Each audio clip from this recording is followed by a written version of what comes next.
Saat sedang berjalan di kampus, pernahkah kita memikirkan bagaimana orang-orang di sekitar kita menjalani harinya?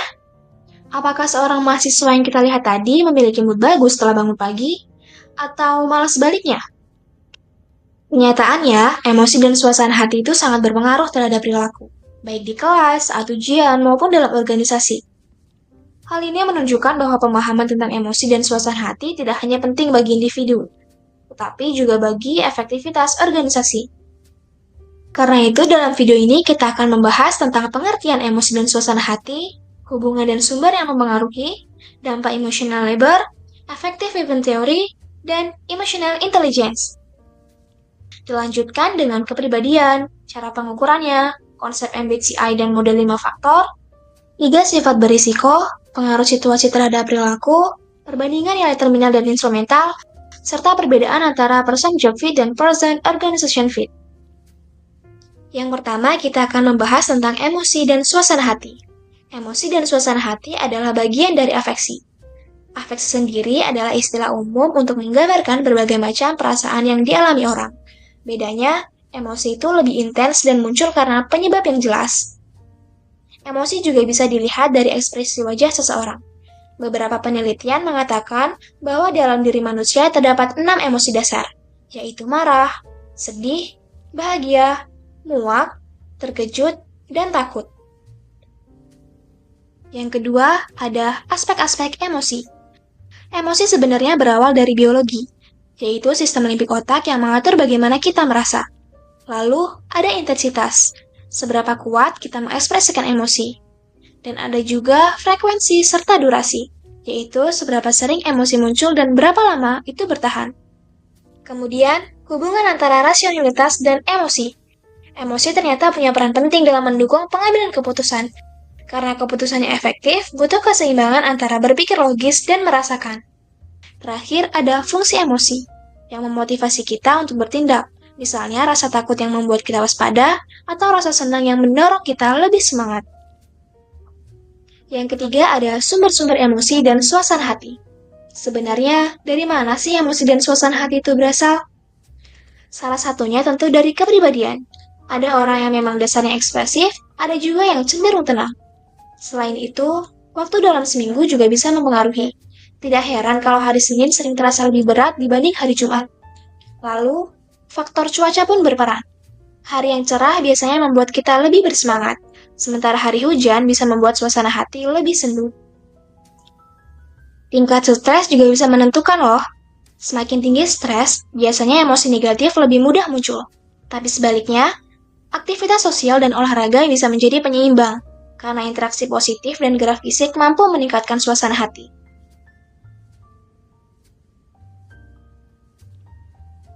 Pernahkah kalian merasa harus menyembunyikan emosi di tempat kerja atau berusaha tampil ceria meski sedang lelah? Itu disebut emotional labor. Emotional labor adalah proses mengatur emosi untuk memenuhi tuntutan pekerjaan. Misalnya, seorang pramugari harus tetap tersenyum meski menghadapi penumpang yang sulit. Ada dua jenis, surface acting, berpura-pura menunjukkan emosi tertentu, dan deep acting, mencoba benar-benar merasakan emosi tersebut. Tapi hati-hati, terlalu sering melakukan emotional labor bisa menyebabkan stres dan kelelahan emosional.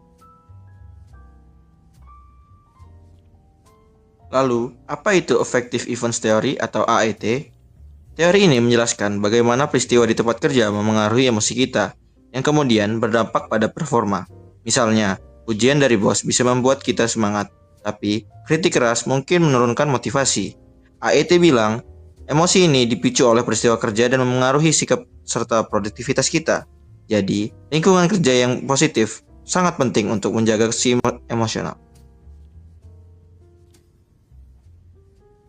Nah, untuk mengelola emosi dengan baik, kita perlu emotional intelligence atau kecerdasan emosional. EI adalah kemampuan untuk mengenali, memahami, dan mengelola emosi diri sendiri serta orang lain. Ada 4 komponen utama: kesadaran diri, pengelolaan diri, kesadaran sosial, dan keterampilan hubungan. Orang dengan EI tinggi biasanya lebih baik dalam komunikasi, kerja tim, dan menyelesaikan konflik. Bagaimana ketiganya saling terkait? Emotional labor menuntut kita mengelola emosi di tempat kerja, dan AET menjelaskan bagaimana peristiwa kerja memengaruhi emosi tersebut. Disinilah EI berperan. Dengan EI yang baik, kita bisa menghadapi emotional labor tanpa kelelahan dan merespon peristiwa kerja dengan lebih bijak. Jadi, emotional labor, affective events theory, dan emotional intelligence saling melengkapi untuk membantu kita bekerja lebih baik. Dengan memahami emosi dan lingkungan kerja, kita bisa lebih produktif dan bahagia. Yuk, kembangkan kecerdasan emosional kita mulai dari sekarang. Masuk ke materi bab 5, yaitu kepribadian dan perbedaan individu. Apa itu kepribadian? Kepribadian adalah cara unik seseorang berpikir, merasa, dan berperilaku dalam berinteraksi dengan orang lain. Ada 2 faktor pembentuk kepribadian, yaitu keturunan dan lingkungan. Untuk mengukur kepribadian biasanya dipakaikan tes atau survei yang bisa kita isi sendiri.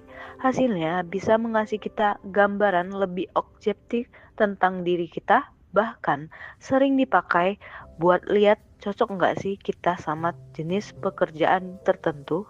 Model 5 faktor kepribadian. Model ini adalah cara umum untuk mengelompokkan kepribadian ke dalam 5 sifat besar. Yang pertama ada openness to experience atau keterbukaan terhadap pengalaman, yaitu seberapa ingin tahu dan inovatif kamu. Kedua itu ada consistentness, yaitu ketelitian, seberapa teratur dan bertanggung jawab kamu. Yang ketiga ada neuroticism atau neurotisme, seberapa tenang kamu menghadapi stres dan kritik. Lalu yang keempat ada agreeableness atau keramahan, cara kamu bergaul dengan orang lain. Lalu yang terakhir ada extroversion atau ekstroversi, yaitu seberapa ramah dan tegarnya kamu. MBTI adalah alat tes yang mengelompokkan orang ke dalam 16 tipe berdasarkan 4 dimensi preferensi. Yang pertama ada extrovert or introvert. Dari mana kamu mendapatkan energi? Dari orang lain atau diri kamu sendiri? Yang kedua ada sensing or intuition. Bagaimana kamu mengumpulkan informasi? Lebih fokus ke data detail atau kemungkinan masa depan? Ketiga, thinking or feeling. Bagaimana kamu membuat keputusan? Lebih memakai logika atau memakai perasaan? Terakhir, judging or possessing. Bagaimana kamu menjalani hidup? Lebih suka hidup teratur atau lebih santai dan fleksibel? Kemudian ada 3 sifat beresiko. Ini adalah perilaku seseorang yang dapat menimbulkan dampak negatif bagi dirinya sendiri maupun lingkungannya. Pertama, manipulatif. Sifat di mana seseorang pandai memanfaatkan orang lain, sering bersikap licik, dan cenderung hanya peduli pada kepentingan pribadi tanpa mempertimbangkan dampak pada tim. Yang kedua, psikopat. Sifat kurang empati dan tidak punya rasa bersalah sehingga bisa bersifat dingin, tega merugikan orang lain, bahkan mengambil keputusan beresiko tanpa memikirkan konsekuensinya bagi orang sekitar. Terakhir adalah narsistik. Sifat merasa dirinya paling hebat dan penting, selalu haus akan pujian, senang menjadi pusat perhatian, serta mudah tersinggung jika mendapat kritik atau tidak dihargai. Materi yang selanjutnya adalah kepribadian atau personality. Jadi kepribadian adalah keseluruhan pola berpikir, merasa dan berperilaku yang relatif konsisten dan unik pada diri seseorang. Kepribadian juga menjadi ciri khas yang membedakan individu satu dengan yang lain, sekaligus mempengaruhi cara individu beradaptasi dengan lingkungan. Ada faktor-faktor pembentuk kepribadian yang diantaranya biologis atau genetik, yaitu sifat bawaan atau misalnya temperamen sejak lahir. Kemudian ada lingkungan seperti keluarga, teman sebaya, budaya, dan pengalaman hidup. Dan juga kepribadian ini yang mempengaruhi lama masa pengangguran. Contohnya orang yang lebih cocok dengan pekerjaan atau lebih gigih cenderung cepat mendapatkan pekerjaan. Sedangkan demikian kepribadian penting untuk menentukan keberhasilan memasuki dunia kerja. Jadi teori kekuatan situasi ini terbagi menjadi 2, yaitu ada situasi kuat dan situasi lemah. Yang pertama, situasi kuat, yaitu kondisi ketika aturan, norma, dan tuntutan perilaku sangat jelas serta mengikat, sehingga hampir semua orang terdorong untuk bertindak untuk seragam. Dalam situasi ini, kepribadian tidak terlalu menonjol karena individu lebih banyak menyesuaikan diri dengan aturan.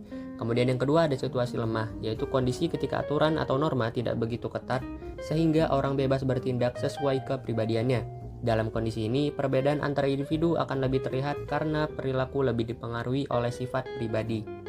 Jadi nilai-nilai pribadi itu bisa kita ibaratkan sebagai kompas kehidupan. Ia adalah keyakinan dasar tentang apa yang kita anggap benar, penting, dan diinginkan dalam hidup.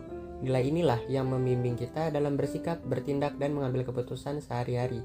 Secara umum, nilai pribadi terbagi menjadi dua, yaitu nilai terminal dan nilai instrumental. Pertama, nilai terminal. Ini adalah tujuan akhir yang ingin dicapai seseorang dalam hidupnya, misalnya kesuksesan, kebahagiaan, kesehatan, kedamaian batin, dan yang lainnya. Jadi nilai terminal adalah gambaran tentang kemana arah hidup kita. Yang kedua adalah nilai instrumental. Nilai ini berkaitan dengan cara, sifat, atau perilaku yang kita anggap penting untuk mencapai tujuan tadi. Contohnya jujur, disiplin, kerja keras, tanggung jawab, atau kreatif. Nilai ini menjawab pertanyaan bagaimana kita berusaha untuk sampai ke tujuan hidup itu. Materi yang selanjutnya adalah kesesuaian individu dengan lingkungan, yang terbagi menjadi dua, yaitu person job fit and person organization fit. Person job fit adalah kesesuaian antara kepribadian, keterampilan, serta minat individu dengan tuntutan dan karakteristik suatu pekerjaan. Jika seseorang memiliki sifat dan kemampuan yang sesuai dengan pekerjaan yang ia jalani, maka ia cenderung lebih mudah beradaptasi, merasa puas, serta menunjukkan kinerja yang lebih baik. Kemudian person organization fit, yaitu kesesuaian antara kepribadian, nilai-nilai pribadi, serta gaya kerja individu dengan budaya, nilai, dan norma yang berlaku di organisasi. Jika nilai individu sejalan dengan budaya organisasi, maka ia akan lebih nyaman, loyal, dan termotivasi untuk berkontribusi. Sebaliknya, bila terjadi ketidakcocokan, seseorang bisa merasa tertekan, tidak betah, bahkan memilih keluar dari organisasi meski secara kemampuan ia sesuai dengan pekerjaannya. Dari materi ini kita diharapkan mampu membedakan emosi dan mood, memahami teori serta penerapannya dalam organisasi, mengenali kepribadian beserta faktor pembentuknya, hingga membandingkan nilai dan kecocokan individu dalam pekerjaan maupun organisasi. Kesimpulan yang dapat kita ambil dari materi ini adalah emosi, suasana hati, dan kepribadian berperan penting dalam menentukan kinerja, motivasi, serta interaksi di tempat kerja, sehingga perlu dikelola dengan kecerdasan emosional untuk mendukung kecocokan individu dengan pekerjaan dan organisasi.